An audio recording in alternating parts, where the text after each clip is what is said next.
এরপরে প্রশ্ন হলো, আমাদের বিয়ে হয়েছে বেশি দিন হয়নি, এক সময় ভালোই মিল মোহাব্বত ছিল, সম্প্রতি মনোমালিন্য লেগেই থাকে, কোন আমল বলে দিবেন কি? দেখুন, আমাদের মা বোনদের মধ্যে এবং পুরুষদের মধ্যে একটা সমস্যা হলো, বিয়ের পর পর একবারে শুরুর দিকে প্রচন্ড রকমের মহব্বত হয়। এজন্য হিন্দিতে একটা কথা আছে, ইবতিদায়ে ইশক আর ইন্তেহায়ে ইশক বরাবর नहीं होता है। প্রেমের শুরু আর প্রেমের শেষ একরকম। শুরুতে শুধু ফুল আদান প্রদান হয়, শেষে লাঠি আদান প্রদান হয়। বুঝতে পেরেছেন? যৌবনের ভ্রমের কারণে অনেক সময় এগুলো টের পায় না, ধরাকে সরা জ্ঞান করে পাগল হয়ে যায় এবং বলে তোমার জন্য আমি জীবন দিয়ে দিব। এরপরে বলে যে তোমার থেকে বাঁচতে বললে আমার জীবনটা বাঁচে।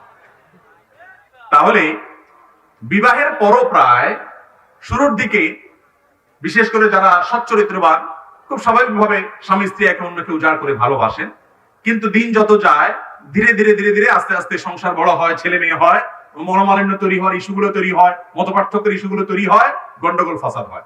বেশিরভাগ মেয়ে, বেশিরভাগ ছেলে, বেশিরভাগ দম্পতি এই জায়গাটা এসে অনেক বড় ধরনের অ্যাক্সিডেন্ট এবং ভুল করে। সেটা কি? মনে করে না এর সাথে আমার আর চলবে না, রাস্তা আলাদা করে ফেলতে হবে, সে সিরিয়াস হয়ে যায়। অথচ দাম্পত্য জীবনে গন্ডগোল ফাসাদ হয় না এমন কোন দম্পতি খুঁজে পাওয়া, ওই দেখেন আপনার বন্ধুকে যে তার ওয়াইফ সহ কত হ্যাপি, আপনি চিন্তা করেন হ্যাঁ আমি তো কপাল পোড়া, সে কত খুশি। আসলে তারা হয়তো চুলাচুলি আপনার চাইতে আরো বেশি করে, কিন্তু ভাবসাব দেখে আপনার মনে হয় ও তারা জানি কত নেই খুশি। ইবলিস আপনাকে এইভাবে দেখায়, আসলে বাস্তবতা ভিন্ন। প্রত্যেকের সংসারে মনোমালিন্য। নবী করিম সাল্লাল্লাহু আলাইহি সাল্লামের দাম্পত্য জীবনে তার স্ত্রীদের সাথে তার মনোমালিন্য হয়েছে না হয় নাই? হয়েছে। খুব বড় সিরিয়াস কিছু হয় নাই। আমরা যেরকম মনোমালিন্য হলে ছোট লোকই করি, নবী আলাইহিস সালাম তো তার মুখ দিয়ে কখনো কটু কথা বের হতো না, কখনো নারীদের গায়ে হাত তোলেননি তিনি। কিন্তু অভিমান করে মনের কষ্টে মসজিদে এসে তিনি আর বাসায় যাবেন না। পরে সাহাবা একরাম মধ্যস্থতা করে সেটাকে দূর করলেন। তাহলে বোঝা গেল স্বামী স্ত্রীর মধ্যে বোঝাপড়ার গরমিল এটা হবেই। বিশেষ করে বিবাহের একদম শুরুতে তো মহব্বত অনেক উত্তরাবে, ইবতিদায়ে প্রেমের শুরুতে যেরকম থাকে এরকম থাকবে। কিছুদিন গেলে আস্তে আস্তে আস্তে এবার একটু টুনটান টুনটান লাগবে, গন্ডগোল হবে, ফাসাদ হবে, তুমুল আকারে সেটা বিশ্বযুদ্ধের আকারও ধারণ করতে।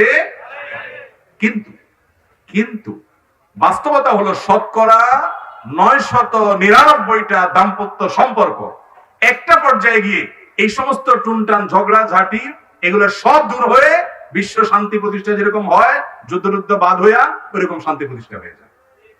অনেক দম্পতি এটা বুঝে না, মেয়েদেরকে শয়তান উস্কায়, বলে যে এমনকি তার বান্ধবীরা অনেকে উস্কায়। অনেক পুরুষ আছে মানুষরূপী শয়তান, দেখতে মানুষের মতো, এটা আসলে ইবলিসের কাজ করে। সে আইসা বলে যাহারে তোমার মতো মেয়ের জীবনটা শেষ করে দিলে এই একটা মানুষের সাথে, আহা তোমার জীবনে কত কত ভালো ছেলে মেলার কথা, অজাগায় তোমার বাপ মা বিয়ে দিয়ে দিচ্ছে, দিলনি তারে উস্কায়। আবার একই কথা ছেলে কেউ বলে। মূলত এগুলো সবগুলো হলো মানুষরূপী শয়তান, ওয়াসওয়াসা তৈরি করে দাম্পত্য কলহ সৃষ্টি করে। আমি সে সমস্ত দম্পতিকে বলতে চাই যাদের মধ্যে মনোমালিন্য আছে, স্বামী স্ত্রীর মধ্যে বোঝাপড়া নাই, ঝগড়াঝাটি লেগে থাকে, গন্ডগোল হয়ে থাকে, আমি বলবো সময় পার করেন, জাস্ট সময় পার করেন। বিশেষ করে মা বোনদেরকে বলি, মুসলিম পরিবারের মহিলারা এত বড় রাজা, এত বড় রানী এবং এত বড় রাজত্ব তারা করে, এত দাপট তাদের, শুধু একটু সময়ের অপেক্ষা লাগে। প্রথম প্রথম আসলে হয়তো শাশুড়ি ডিস্টার্ব করে, ননদেও হয়তো ডিস্টার্ব করে, স্বামীও হয়তো ভুল বুঝে, অনেক কাহিনী হয়, শুধু সবর করতে হয়। আমি সবসময় বলি বোন সবর করেন। একটা দুইটা বাচ্চা হয়ে গেলে এই বাচ্চাগুলো যখন আস্তে আস্তে বড় হবে তখন কিন্তু মনে করলেন আপনার বাহিনী তৈরি হচ্ছে। এই বাচ্চা তো না, এগুলা কি বাহিনী। এগুলা মায়ের পক্ষে যাবে না বাপের পক্ষে যাবে? কোনো সন্দেহ আছে? বাচ্চারা সব কার পক্ষে যাবে? বেশিরভাগ মায়ের পক্ষেই। শুধু তাই নয়, এই বাচ্চাদের ঘরে আবার যখন ছেলে মেয়ে হবে, নাতি নাতনি হবে, সেগুলা কার পক্ষে যাবে? নানা দাদার পক্ষে যাবে না বুড়ির পক্ষে যাবে? যখন বয়স বার্ধক্যে পৌঁছায়, এবার বুড়ো দৌড়ের উপরে থাকে। যে বুড়ো জোয়ানকালে দাপট আর দাপট দেখাইছে বইয়ের উপরে, এখন বিড়ালের মতো ঢুকে বাড়িতে, আবার বিড়ালের মতো বের হয়। ঠিক না ঠিক? বুড়ির তখন রাজত্ব দেখে কে, কর্তৃত্ব দেখে কে, উঠ বস করতে থাকে বুড়া। বুড়া বেশি কথা বলবে, চুপ, আপনার কারণে সব গন্ডগোল, বিড়ালের মতো হয়ে যাবে তারা। ঠিক না ঠিক? বুড়া কালেও মাস্তানি মাতবরি করে এরকম অমানুষ খুব কম, বেশিরভাগই মানুষ হয়ে যায়। এই জন্য আমাদের মা বোনদেরকে বলবো, আপনাদেরকে অনেকে উস্কাবে যে না না না এই সমস্ত অশান্তি করা যাবে না, নিজের পায়ে নিজে দাঁড়াতে হবে, ছেড়ে দাও, স্বামী সংসার চলে যাও। হ্যাঁ, ইন্ডিভিজুয়াল কোনো কেস, মানুষ আছে, তার কাছ থেকে ভালো কিছু আশা করা যায় না, সবর করা যায় না, তাহলে সেক্ষেত্রে আপনি পরামর্শ করে বিচ্ছেদের সিদ্ধান্ত নিতে পারেন, কিন্তু সেটা হতে হবে বিচক্ষণতার সাথে। দাম্পত্য জীবনে মাঝামাঝি পর্যায়ে এসে নদীর মাঝখানে আসলে যেরকম ঢেউ থাকে, উত্তাল তরঙ্গ থাকে, ওই রকম গন্ডগোল ফাসাদ প্রত্যেকটা ফ্যামিলিতে হয়। অস্থির হবেন না, একটু সবর করেন, সময় পার করেন। নদীর এই পাড়ে যেরকম সুখ, ওই পাড়ে যেরকম সুখ, মাঝে যেরকম ঢেউ, উত্তাল তরঙ্গ। দাম্পত্য জীবনের শুরুতে থাকে প্রেম, শেষে থাকে প্রেম থাকুক আর না থাকুক গুড়া সাইজ হয়ে যায়। শুধুমাত্র মাঝখানে একটু সবর করতে হয়। কথা কি বুঝাতে পারছি? বেশিরভাগ যুবক মানুষ বিয়ের পরেই একটু টুনটান হইলো আর যুদ্ধ বিগ্রহ বাধাই দিলেন, তালাক তুলাক দিয়া এরপরে যায়া চোখের পানি ফেললেন, কোনো কাজ হবে না। বিদায় সাবধান থাকতে হবে। এবং দাম্পত্য জীবনের শান্তির মূল মন্ত্র হলো সবর। সবর ছাড়া দাম্পত্য জীবনের শান্তি কখনো আসবে? সবর থাকতে হবে। আল্লাহ আমাদেরকে সবর করার তৌফিক দান করুন। এরপরে প্রশ্ন হলো, মহিলাদের তালিম কি জায়েজ আছে? এই বিষয়ে একটু বলেন। মহিলাদের তালিম জায়েজ আছে কিনা? মহিলাদের তালিমের মধ্যে যদি মহিলারা মহিলাদের মধ্যে তালিম করে এবং একজন মহিলা কোরআন হাদিসের আলোকে অন্য মহিলাদেরকে কোরআন হাদিসের কথা বলে, এটাতে কোনো দোষের কিছু? কোরআন হাদিসের কথা, সৎ কাজের আদেশ নিষেধ শুধু পুরুষরা করবে, মহিলারা করবে না। কিন্তু মহিলাদের তালিমের নামে যদি এক জেলা থেকে আরেক জেলা চলে যান, মাহরাম ছেড়ে চলে যান, সংসার ছেড়ে চলে যান, ছেলে মেয়ে স্ত্রী, ছেলে মেয়ে স্বামী, বাবা ভাই কারোর কমান্ড না মানেন এবং আপনি একেবারে পুরাই লাইন ছাড়া হয়ে যান এবং নিজে স্বয়ংসম্পন্ন হয়ে যান, সেটা কিন্তু জায়েজ হবে। অনেক জায়গায় আজকাল এই সমস্যা শুরু হয়েছে যে মহিলাদের বিশাল ইজতেমা, মহিলাদের বিশাল মাহফিল, স্বামী বাপ ভাই সংসার সব ছেড়ে দিয়ে তিনি চলে যাচ্ছেন, এটা জায়েজ নাই। এরপর প্রশ্ন হলো, মহিলাদের মাসিক হওয়া অবস্থায় দুরূদ ইব্রাহিম পড়া যাবে কিনা? যাবে। মহিলাদের মাসিক অবস্থায় যে কোনো জিকির আজকার করা যাবে, দুরূদ পড়া যাবে, দুরূদ ইব্রাহিম পড়তে কোনো অসুবিধা নাই। আপনার মাহফিল নেওয়া এবং যোগাযোগ করার উপায় কি? এটা তো আপনি ঢুকা দিলেন প্রশ্ন, দেখলাম। আচ্ছা ভাই, মাহফিল আমি খুব কম করি। আগামী বছর আল্লাহ যদি বাঁচায়, হয়তো যেটা করতেছি এবছর এটাও 3 ভাগের 1 ভাগে নিয়ে আসবো ইনশাআল্লাহ। কারণ আমি আসলে মাহফিলের মানুষ না। মাহফিলের মানুষের যে ওনারা, মাহফিলের ওয়াজের একটা ধাঁচ আছে না, এটাই তো আমি পারি না। অযথা টেনে টেনে আনেন আপনারা। এই জন্য মাহফিল আমি এবছর যা করছি, সামনের বছর এটাও কমায় আনবো ইনশাআল্লাহ। কারণ প্রত্যেক ফিল্ডের লোক ভিন্ন, আমার ফিল্ড, আমার কাজের জায়গা ভিন্ন। মাহফিলের কাজ করতে পারতেছি ঠিক আছে আলহামদুলিল্লাহ, আপনারা শুনছেন এই বেশি। এই যে বসে আছেন, শুন নাই, শান নাই, হাসানি, কান্দানি, কিচ্ছা কাহানি, একটু জমানো কিছু নাই, এরপরে বসে আছেন, এটা হলো আপনাদের বড় দিলের পরিচয়। আলহামদুলিল্লাহ আপনারা ভালো মানুষ দেখে বসে আছেন। বাকি মাহফিলের মানুষ আসলে আমি না। অনেকে ধরে বেঁধে কে কেমনে ফাঁসায় দেয়, এটাতে কিভাবে ফাঁসছি আমি নিজেও যাই না।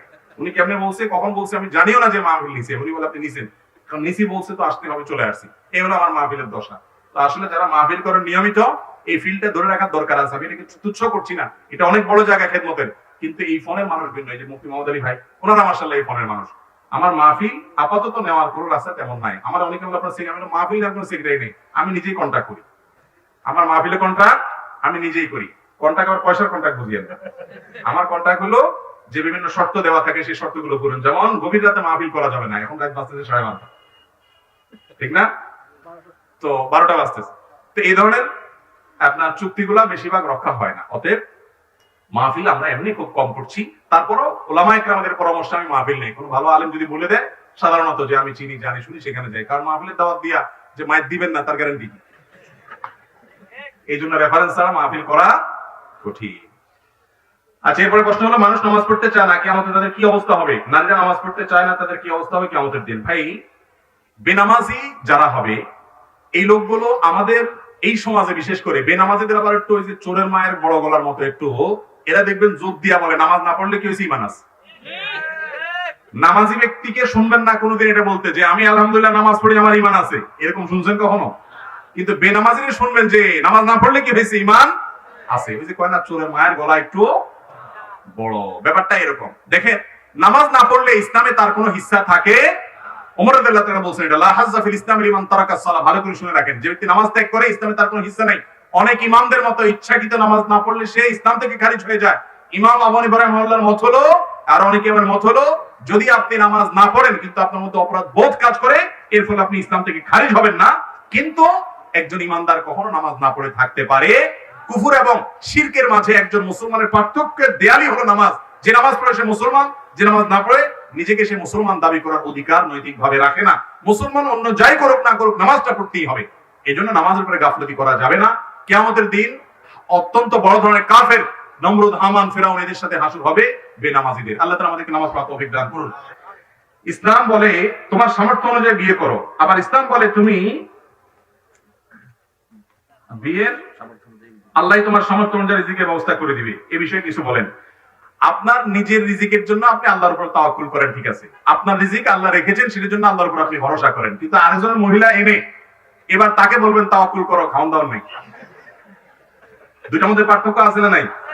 আপনি নিজেরটা নিজে তাওয়াক্কুল করেন, ঠিক আছে, আপনি নিজের ঈমান পরীক্ষা করেন, আল্লাহ রিজিক দিচ্ছে না তাও সবর করেন, তাও পরীক্ষা করেন। আরেকজনের মহিলা উঠে এনে আরেকজনের মেয়ের বিয়ে করে এনে এরপরে খাবার দাবার জোগাড় করতে না পেরে মহারণা কিছু না দিয়া এরপরে বলতেছেন যে তাওয়াক্কুল করো, আল্লাহ তাওয়াক্কুল করতে বলছে। তাওয়াক্কুল আপনার নিজের জন্য, আরেকজনের উপরে চাপানোর জন্য। আপনার নিজেরটা তাওয়াক্কুল করবেন, আর আরেকজনের মেয়ে বিয়ে করলে তার ডাইল ভাত জোগাড় করার ব্যবস্থা অন্তত থাকতে হবে। যুবকদেরকে ঠকায় দেয় মুরব্বীরা, সেটা হলো যে মুরব্বীরা বলে বাবা নিজের পায়ে দাঁড়াও। এই নিজের পায়ে দাঁড়ানোর সংজ্ঞাটা কি আজও পর্যন্ত আমি বুঝলাম না। কোন কোন মুরব্বীর কাছে নিজের পায়ে দাঁড়ানো মানে হলো মাসে 50,000 টাকা কামাই করো, একটা ফ্ল্যাট করো, একটা বাড়ি করো, মোটরসাইকেল করো, গাড়ি করো, লাখ লাখ টাকা কামাই করো, এই হলো নিজের পায়ে দাঁড়ানো। শরীয়ত বলে একজন যুবক ছেলে, একজন পুরুষ মানুষ স্ত্রীর মহারণা দেওয়ার মিনিমাম ব্যবস্থা থাকলে আর সহজ বাংলায় ডাল ভাত জোগাড় করার এবিলিটি এবং ব্যবস্থা থাকলেই তার উপরে বিয়ে বর্তাবে, সে বিয়ে করতে পারবে। কিন্তু বাবার সংসারে বসে বসে শুধু খাবেন মুছে তাও দিয়া আর হুজুরের মাসআলা দিবেন, হুজুর বা বিয়ে করেন আমি গুনাতে বাঁচতে পারি না, এসব চলবে না। আপনি উপার্জন করতে হবে আর চাচা মিয়াও বিয়ে দিতে হবে, দুই পক্ষই সহায়তামূলক মানসিকতা থাকতে হবে, বসে বেকার থাকবেন না। অনেক যুবক বলে হুজুর ঈমান বাঁচাতে পারি না, তো ঈমান নষ্ট হয় সেই জায়গায় যান কেন?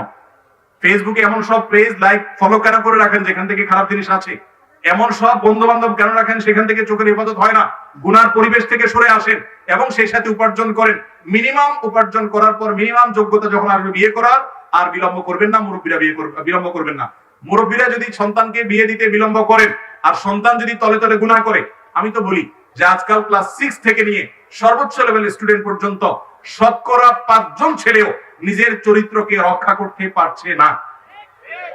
প্রতিটা যুবক গুনাহের হাতছানি তাদেরকে ডাকছে, নামাজ পড়ে কিন্তু বাঁচতে পারে না, কারণ ভয়াবহ এক ফিতনা সংকুল সময় চলছে। নবী করিম সাল্লাল্লাহু আলাইহি সাল্লাম এই জন্য বলে গেছেন, আমি চলে যাচ্ছি আর তোমাদের জন্য শেষ জামানার উম্মত হিসাবে কিয়ামত পর্যন্ত যত মানুষ আসবে তোমাদের জন্য সবচেয়ে বড় পরীক্ষার বস্তু রেখে গেলাম মেয়েদেরকে। মেয়েদেরকে পরীক্ষার বস্তু রেখে যাওয়ার মানে এই না যে মেয়েদের কোনো দোষ আছে, এর মানে হলো তাদের কারণে বা তাদেরকে দেখে তোমরা অনেকেই নিজেরা ভুল পথে পা বাড়াবে, বিবাহ বহির্ভূত সম্পর্ক করে ফেলবে। এই জন্য যুবকদেরকে হেফাজত করার জন্য বিচক্ষণ মা বাবার দায়িত্ব হলো তাড়াতাড়ি বিয়ে দেওয়া। আমি একটা কথা প্রায় বলি, যুবক আসতে ঠিক আসতে বলেন, টাকা পয়সা কামাই করবে না, শুধু ঠিক ঠিক বললে বিয়ে হয়ে যাবে। মুরব্বী যারা আছেন বেশিরভাগ মুরব্বীদের বিয়ে হয়েছে এখনকার যুবকদেরকে যে বয়সে ওনারা বিয়ে দেন তার চাইতে আগে, অর্থাৎ চাচা মিয়া নিজে বিয়ে করেছেন অনেক আগে, আর চাচা মিয়া ছেলেকে বিয়ে করাইতে 30 পার করে দেয়। এই হলো বেশিরভাগ ফ্যামিলির চিত্র। আমি বলি বাবারে, আপনার আমলে বিয়ে করা যতটা প্রয়োজন ছিল আপনার, তখন ফিতনা এত বেশি ছিল না, ফেসবুক ইউটিউব ছিল না, স্মার্টফোন ছিল না, তখন ঈমান রক্ষা করা, চরিত্র রক্ষা করা যত সহজ ছিল, এখন তার চাইতে 1000 গুণ কঠিন হয়ে গেছে। আপনাকে আপনার বাপে যদি 25 বছরে বিয়ে করায়, আপনি আপনার ছেলেকে কমপক্ষে 20 বছরে করানো উচিত। এক্ষেত্রে ত্রুটি করবেন না। বুড়া বয়সে যারা বিয়ে করেন এর ক্ষতি পরে দেখবেন। এক্ষেত্রেও ওই যে ইহুদি খ্রিস্টানদের অনুকরণ, যে বুড়া হওয়ার আগে বিয়ে করবেন না, লেট ম্যারেজের যে কত ক্ষতি, এটা যারা করেছে তারা বুঝে এবং সাফার করে। আলহামদুলিল্লাহ আমরা সবাই, শেখও আগে আগে বিয়ে করছে, আমি আগে আগে বিয়ে করেছি, মেয়ে বিয়ে দেওয়া শেষ, এখন ছেলে বিয়ে করাবো ইনশাআল্লাহ। বুঝতে পারছেন? অতএব লেট ম্যারেজ করবেন না, মুরব্বীরা যুবকদের দিকে খেয়াল রাখবেন, না হলে গুনাহগার হবেন আপনারা। বয়সে বড় মেয়ে বিয়ে করলে সুন্নতের কাতারে পড়বে কিনা? কোন ছেলে যদি কোনো মেয়েকে বিয়ে করে, সে মেয়ের বয়সটা নিজের চাইতে বয়সে বেশি এরকম, অথবা যদি কোনো মেয়ে বিধবা হয় তাকে বিয়ে করে, তালাক প্রাপ্তা কিন্তু ভালো মানুষ, তার কোনো দোষ নাই, জামাই হয়তো স্বামী হয়তো জালেম ছিল, তাহলে এরকম মেয়েকে বিয়ে করলে অনেক বড় সওয়াব হবে। আমাদের সমাজের কিছু অনাচার আছে, একটা বড় অনাচার হলো কোন মেয়ে তালাক প্রাপ্তা হলে, বিধবা হলে, যুবক বিয়ে করতে চাইলেও যুবকের মা বাপ বিয়ে করাইতে রাজি না। সমাজের মানুষ সেটাকে খারাপ মনে করে, আছে না নাই? অথচ একজন বিধবা নারী, তাকে যদি আপনি বিবাহ করেন এই জায়গা থেকে যে তার আশ্রয় দরকার আছে, তাহলে সেক্ষেত্রে এই বিবাহের কারণে, এই স্যাক্রিফাইসের কারণে, এই সহায়তামূলক মানসিকতার কারণে আপনার সওয়াব আরো অনেক বেশি হবে। নারীবাদী যারা নিজেদেরকে নারীবাদী বলে দাবি করে, তাদেরকে দেখবেন এরা আসলে নারীবাদী না, এরা হলো শুধু তরুণীদের জন্য, বয়সে কম সুন্দরী মেয়েদের জন্য তাদের সমস্ত আয়োজন। বিধবা মেয়েদেরকে বিয়ে করে বিয়ে দেওয়ার মাধ্যমে তাদের আশ্রয় হোক, তাদের অবলম্বন হোক, সেই চেষ্টা তাদের মধ্যে এতটা নাই, কিন্তু ইসলামে নির্দেশ করেছে। অতএব একজন পুরুষ তিনি যদি কোনো বিধবাকে বা বয়সে বড় সাধারণত এরকমই হয়ে যেত, তালাক প্রাপ্তা, হয়তো বিধবা। এই ধরনের ক্ষেত্রে হেল্পের মানসিকতা থেকে যদি বিয়ে করেন তাহলে তার সব হবে, এবং এর ফলে তিনি যে নবী করিম সাল্লাল্লাহু আলাইহি ওয়াসাল্লাম স্যাক্রিফাইস করেছেন সেই নিয়ত করেন, তাহলে অবশ্যই একজনের সুন্নাহ হবে এবং সওয়াব হবে।